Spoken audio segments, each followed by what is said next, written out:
В одном из современных районов города, где высотные здания тянулись к небесам, жила маленькая девочка по имени Аня.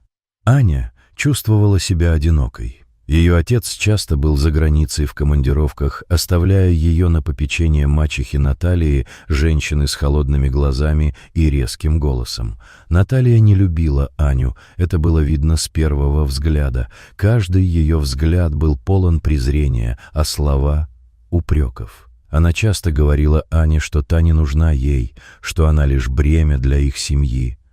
«Ты должна быть благодарна, что я вообще позволяю тебе жить под одной крышей со мной», произнесла она с усмешкой, когда Аня просто играла или рисовала. Аня старалась быть послушной. Она играла с игрушками, раскрашивала картинки и иногда помогала мачехе складывать вещи. Но сколько бы усилий она ни прикладывала, это никогда не было достаточно для Натальи. Каждый раз, когда что-то шло не так, будь то разбросанные игрушки или случайно испачканный пол, мачеха превращалась в бурю. «Как ты могла быть такой неуклюжей? Ты ведь только и делаешь, что мешаешь!» — кричала она, и Аня сжимала кулачки, стараясь сдержать слезы. Она боялась. В такие моменты девочка чувствовала, как холод пробирается в ее сердце. Однажды, когда Аня вернулась с прогулки с няней с букетом полевых цветов, она решила подарить их мачехе. «Смотри, мама Наташа, я собрала для тебя», — с радостью произнесла она, протягивая ей яркие цветы. Но Наталья, увидев это недовольно, скривилась и вырвала букет из рук девочки. «Зачем ты притащила эти сорняки?» «У меня нет времени на глупости», — бросила она и выбросила цветы в окно. Аня почувствовала, как внутри все обрушивается. «Почему мама Наташа обижает меня?» — думала она. Наталья знала, как манипулировать девочкой. Она использовала ее страхи и неуверенность в себе как оружие. «Если ты будешь мне мешать, я отнесу тебя в лес к волкам», — угрожала она с холодной усмешкой. Эти слова пронзили Аню, как ледяной нож. Она знала, что в сказках и мультиках действительно есть лес и злые волки, и сама мысль о том, что ей придется столкнуться с ними, вызывала у нее ужас. Каждый раз, когда Наталья произносила эту угрозу, Аня пыталась углубиться в себя, чтобы скрыть свои чувства. Она представляла себе мир за пределами квартиры, его светлые улицы и радостные лица людей вокруг. В ее воображении мир превращался в место полной надежды и любви. Но реальность всегда возвращала ее к суровой правде. С каждым днем Наталья становилась все более жестокой.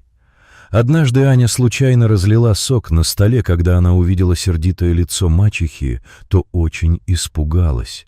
«Ты опять все испортила! Ты думаешь, что можешь делать что угодно! Я могу отправить тебя к волкам прямо сейчас!» — закричала она. Эти слова снова пронзили сердце Ани. Она стояла в тишине, чувствуя, как слезы подступают к глазам.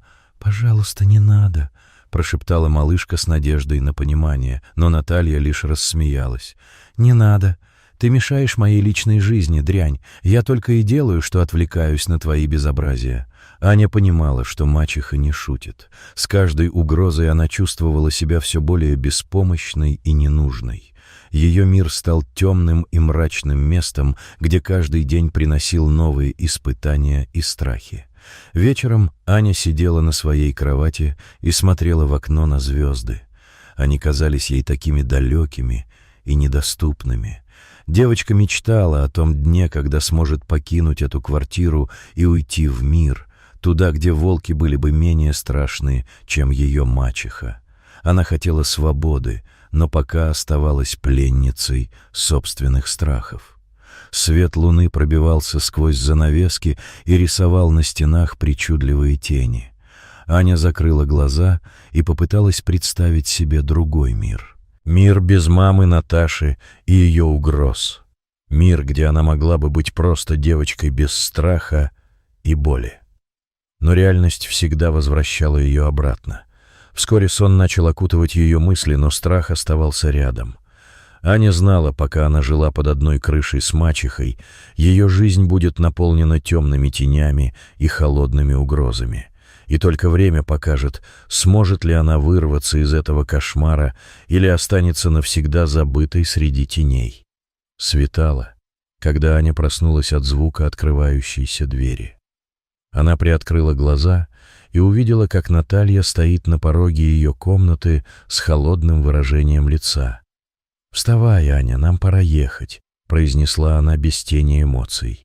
«Куда мы поедем?» — спросила девочка. «Это не твое дело, просто одевайся и быстро». Отрезала Наталья, и в ее голосе звучало что-то угрожающее. Аня почувствовала, как холод пробирается по ее спине. С каждой минутой она ощущала нарастающее беспокойство. Наталья ждала ее в машине. «Садись», — коротко сказала она, и Анна послушно забралась на заднее сиденье. Внутри нее все сжималось от страха, машина тронулась с места. «Ты ведь знаешь, Аня, что ты плохая девочка», — неожиданно произнесла Наталья, когда они выехали за пределы города. «Тебе нужно научиться уважать взрослых. Я не могу позволить тебе оставаться здесь». «Но я буду хорошей, я обещаю», — закричала малышка, но мачеха лишь усмехнулась. «Слишком поздно для обещаний. Ты должна понимать последствия своих действий», — произнесла она с холодной решимостью. Машина мчалась по извивающимся дорогам, и вскоре город остался позади. Аня смотрела в окно, где сменялся пейзаж. Сначала это были дома и улицы, а затем леса и поля. Она чувствовала себя потерянной и одинокой. Каждый раз, когда Наталья бросала на нее взгляд в зеркало заднего вида, Аня замирала от страха. Наконец они остановились у обочины дороги рядом с бескрайним лесом. Наталья вышла из машины и открыла заднюю дверь. «Выходи быстро!» — приказала она. Аня послушно сделала это. Ее руки дрожали от страха. Она не понимала, что происходит. «Почему ты меня сюда привезла?» — спросила девочка. «Ты сама выбрала этот путь. Теперь ты должна научиться выживать», — ответила Наталья и резко закрыла дверцу. Аня почувствовала, как ее сердце сжалось от ужаса. «Я боюсь одна. Я хочу к папе», — заплакала она, но мачеха уже садилась обратно в машину. Малышка осталась одна на обочине дороги. Вокруг нее простирался лес, деревья стояли высоко и мрачно, словно охраняли свои тайны. Девочка почувствовала себя крошечной и беспомощной среди этого огромного мира. Она оглянулась вокруг и не увидела ни одного человека, только далекие звуки природы. «Что же мне делать?» — прошептала она, сжимая руки в кулачки. Ее страх нарастал с каждой секундой. Она начала идти по узкой тропинке, но вскоре поняла, что заблудилась. Лес казался бесконечным, а звуки ветра и шорохи деревьев наполняли ее ужасом. «Я не могу быть здесь одна. Я к папе хочу», — всхлипывала она, чувствуя, как слезы наворачиваются на глаза. Ее шаги становились все более неуверенными, и вскоре она упала на землю, обхватив колени руками. Вдруг из-за деревьев послышался звук. Аня подняла голову и увидела большую собаку с грязной шерстью и настороженным взглядом. Она медленно приближалась к девочке, нюхая воздух. «Привет», — тихо произнесла Аня своим детским языком, не выговаривая правильные звуки. Но ей было страшно. Собака остановилась на расстоянии нескольких шагов и посмотрела на нее своими умными глазами. «Ты не будешь меня кусать?» — спросила девочка с улыбкой сквозь слезы. Собака наклонила голову вбок и слегка подскочила вперед, как будто отвечая на ее вопрос «нет». Аня почувствовала легкое облегчение. «Собачка, меня зовут Аня», — сказала она и протянула руку к собаке.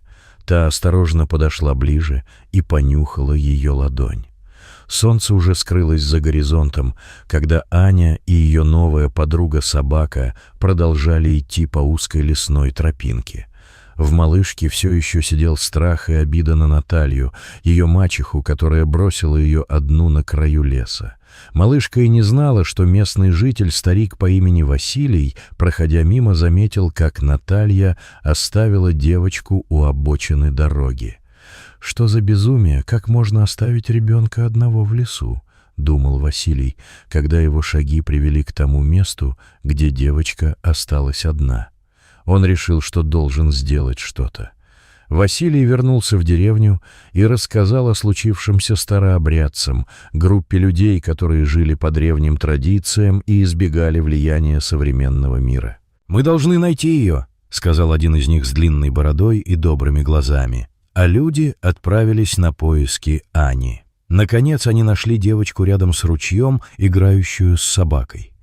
Аня подняла голову и увидела группу людей, одетых, как в старых сказках, длинные рубахи и сарафаны, украшенные вышивкой. Их лица были добрыми и приветливыми. «Девочка, ты одна?» — спросила одна из женщин мягким голосом. Она подошла ближе и протянула руку к Ане. «Да», — тихо ответила девочка, все еще настороженно глядя на незнакомцев. «Не бойся, мы пришли, чтобы помочь тебе», — сказала женщина. «Ты можешь идти с нами, мы позаботимся о тебе, покормим, а собака — это наш полкан». Аня решила довериться этим людям. Она знала, оставаться одной в лесу было опасно. Женщина бережно подняла Аню на руки и понесла ее через лес. Девочка чувствовала тепло и заботу этих людей. Когда они вышли из леса, перед ними открылась небольшая деревня с деревянными домами и цветущими садами. В воздухе витал запах свежего хлеба и трав. Старообрядцы принесли ее в дом Алексея и Марии. Внутри было тепло и уютно, стены были украшены, а на столе стояла посуда с молоком и пирогами. «Угощайся», — сказала Мария с улыбкой.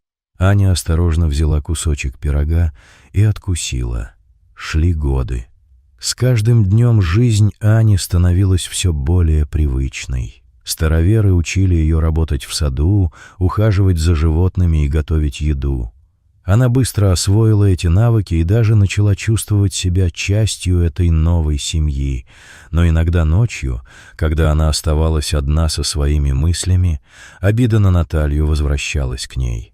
Аня вспоминала моменты своего прошлого, как мачеха часто кричала на нее за мелочи, как не обращала внимания на ее чувства. Эти воспоминания причиняли ей боль. 10 лет пронеслись незаметно, и Аня превратилась из маленькой девочки в юную девушку. Она все больше осознавала, что обида на Наталью не оставляет ее в покое. Она чувствовала, как эта ненависть разъедает ее изнутри, как будто плесень, медленно поглощая все хорошее в ней.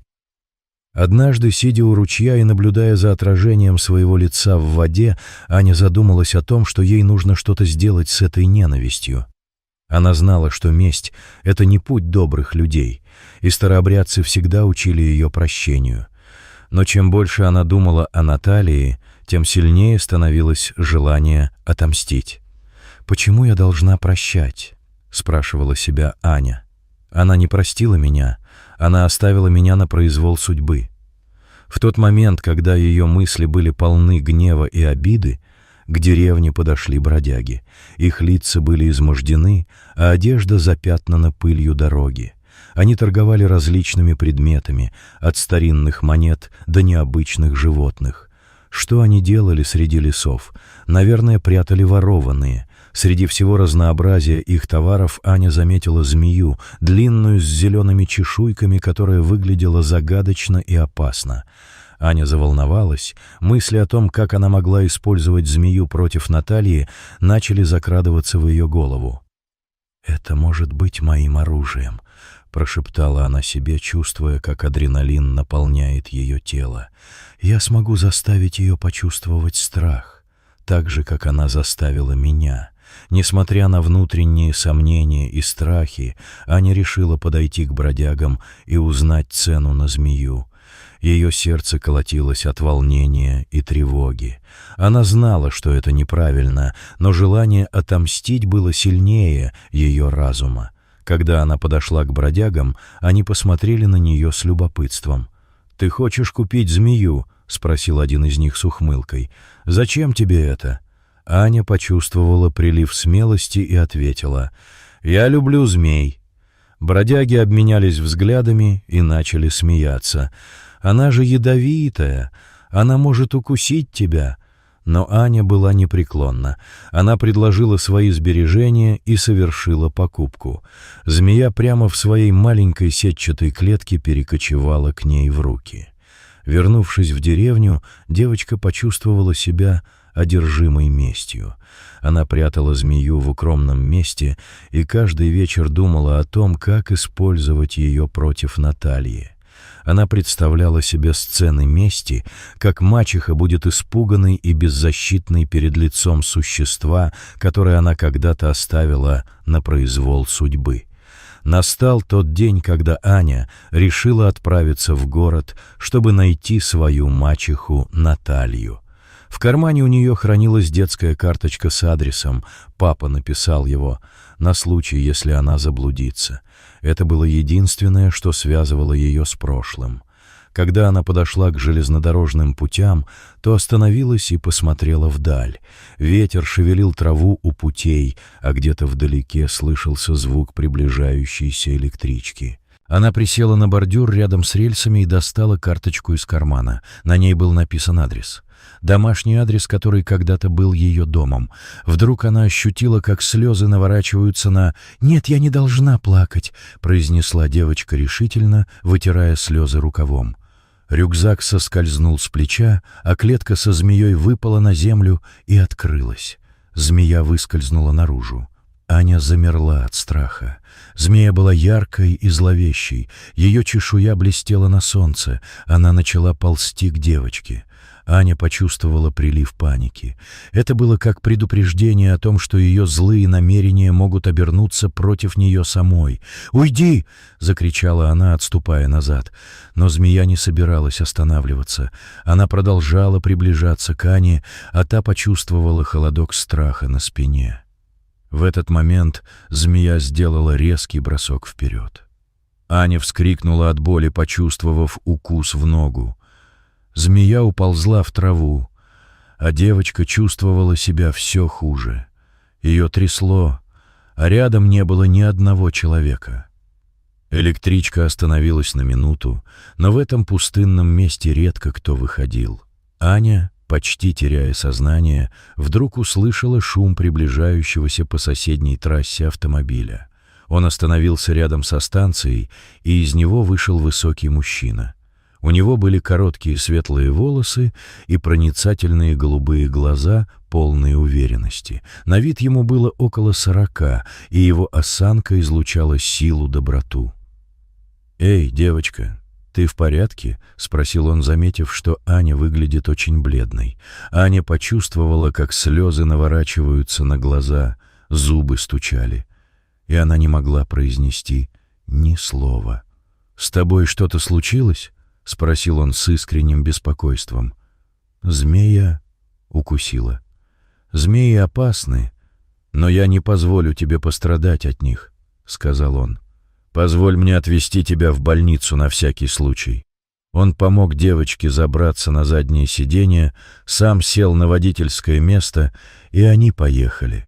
«Знаешь», — начал он после паузы, — «я тоже пережил трудные времена. Я Виктор Иванович, фермер, продукция родная, слышала? Нет? В магазинах продается. Так вот, я потерял свою жену несколько лет назад, и это было самым тяжелым испытанием в моей жизни. Но ничего, живу». Когда они прибыли в больницу, Виктор Иванович вышел из машины и открыл ей дверь. «Давай я зайду с тобой», — предложил он. «Я хочу убедиться, что ты в порядке». Аня почувствовала себя защищенной рядом с этим добрым человеком.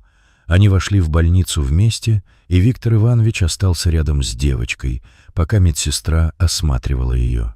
После осмотра Виктор предложил отвезти ее куда угодно, где она чувствовала бы себя в безопасности. «Ты можешь рассчитывать на меня, Аня, я помогу тебе», — сказал он с искренней улыбкой. «У меня нет дома». Меня в лесу нашли Мальцевы, староверы. Я у них жила.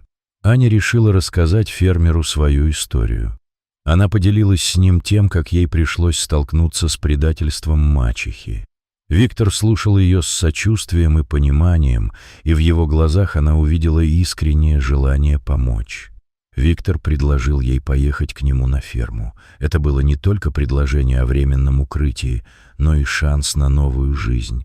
Он объяснил, что на ферме она сможет восстановиться и начать все заново. Аня согласилась. Когда они прибыли, мужчина показал ей дом и объяснил, что у него есть много работников, которые помогают с хозяйством. Шли дни, Аня начала адаптироваться к новому окружению. Она проводила время в доме, наслаждаясь комфортом и спокойствием. Виктор Иванович поддерживал ее и ободрял в ее стремлении учиться и развиваться. Фермер предложил ей записаться в школу, и девочка согласилась. Это был большой шаг для нее, ведь у староверов, где она выросла, школы не было. С каждым днем Аня становилась все более уверенной в себе. Она проводила время на свежем воздухе, помогая Виктору ухаживать за животными и наслаждаясь природой вокруг. Виктор был горд за ее достижения и всегда подбадривал ее. В сердце девочки-подростка зрело решение, которое не давало ей покоя. Она понимала, что для того, чтобы полностью отпустить свое прошлое, ей нужно вернуться в родной город и завершить свою историю. Не ради мести, а ради справедливости.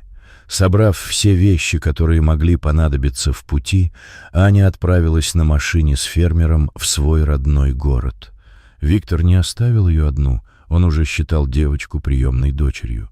Когда они, наконец, приехали в город, знакомые улицы вызвали у нее смешанные чувства. Сколько ей было тогда лет? 3 года. Они нашли старый адрес, дом, где когда-то она жила. Аня позвонила в дверь родной квартиры, и через несколько минут ей открыла мачеха. Женщина выглядела значительно старше своих лет, на ее лице были глубокие морщины, а глаза были полны усталости и страха. «Кто вы?» — спросила женщина с недоумением. «Мама Наташа?» «Это я, Аня», — произнесла девочка дрожащим голосом. «Я вернулась. Что скажешь теперь?» Мачеха замерла на месте, не веря своим глазам и ушам. Аня заметила, как ее лицо изменилось от шока до страха. «Ты не можешь быть ей», — пробормотала женщина. «Я пришла не для того, чтобы мстить», — начала Аня. «Но я хочу справедливости. Я уже заявила в полицию о том, что произошло много лет назад». Мачеха побледнела. «Они тебе не поверят, это было так давно, не докажешь». «Я помню, что ты сделала со мной», — продолжала Аня. «Я помню тот день, когда ты высадила меня в лесу и уехала. Но есть человек, который это видел. Старовер. Дедушка Василий. Он может подтвердить мои слова». Мачеха сжала губы и посмотрела в пол. «Ты не понимаешь, как все было сложно. Ты мне мешала. Твой отец уехал, а ты мне никто.